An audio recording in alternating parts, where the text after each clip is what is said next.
Ayan o, harapan.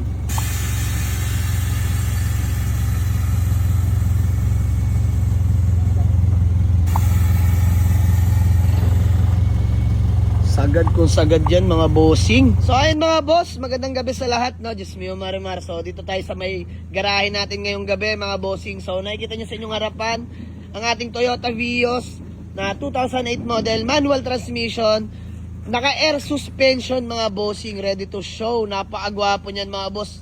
Ayun, mags pa lang ulam na. So ayan, shoutout, gusto ko lang shoutout ang Custom Misfits para dito sa kanyang air suspension, napakalupit. So by the way, di ko alam kung ba't binili ko to before. Na-intriga lang ako, napakagwapo. Ayan yung sagad na baba niyan mga bossing ha. So ayan yung Toyota Vios natin. So bale, ang kinaganda lang pala nito mga boss, ayan, yung installer niyan dito na sa cellphone mga bossing, no.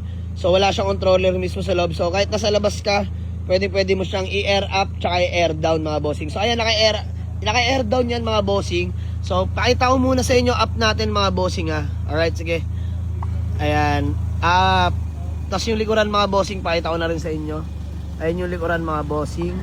Taas natin, yun no. Kaya naganda dito mga bossing, pwede nyo ibaba lang yung left, pwede nyo rin ibaba yung right. So lahat yan may kanya-kanya na mga bossing. Hindi ko maipaliwanag kung ang tawag doon. Basta nabili ko lang siya ng ganito. So basta nakita ko lang naka Airsus, binayaran ko na. So by the way mga boss, binibenta na nga rin pala natin to, no. So bago yan, demo ko muna sa inyo mga bossing ha. Ayan, air down natin siya mga bossing ha. Let's go. Ayan o, harapan.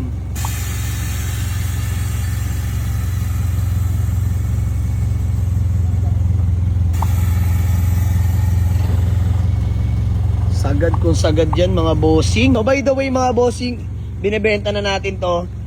Actually asking ko dito is 320k negotiable. Pero mga boss, isasagad ko na sa inyo yung sagad na. Ayan, bibigay ko na lang to for only 285k negotiable. Naka LED headlights na nga rin pala yan. Sige dong, pakita natin sa nila. Ayun, no? Napakasakit sa mata talaga naman. Naka fog lamps na rin yan mga bossing. Hazard mo dong. Ayan, tindi rin ng hazard yan mga bossing. Napakalakas oh. So okay na dong, patay mo na headlight para kita naman nilang unit. So mga bossing, and naka Workmaster mags nga pala yan, 17. Ayan, napaka-pogi yan, 17-inch yan mga boss. Tapos flex ko sa inyo interior. Fresh interior mga bossing ha. All power na detailed na rin natin to. All goods na all goods pa yan. So ayan, sa mga naghahanap sa atin ng Toyota Vios na air suspension, and alam ko makakatipo na ito, mga bagets mga bossing. So good for daily use din siya dahil bago ko to nabili, pan daily talaga ng owner to. Pan daily talaga ng tropa to mga bossing. So naisipan lang i-alok sa atin, need fund lang mga bossing, no. So ayan, sa may kursunada ng Toyota Vios natin na naka air suspension ha mga bossing, pwede nyo puntahan sa garahe, pwede nyo tawaran, kinaganda lang dyan. Ayan, naka-controller ka na sa cellphone, di mo na kailangan pumasok sa loob para mag-air up, air down. So ayan, pakita ko lang din ulit sa inyo mga boss. Ayan o.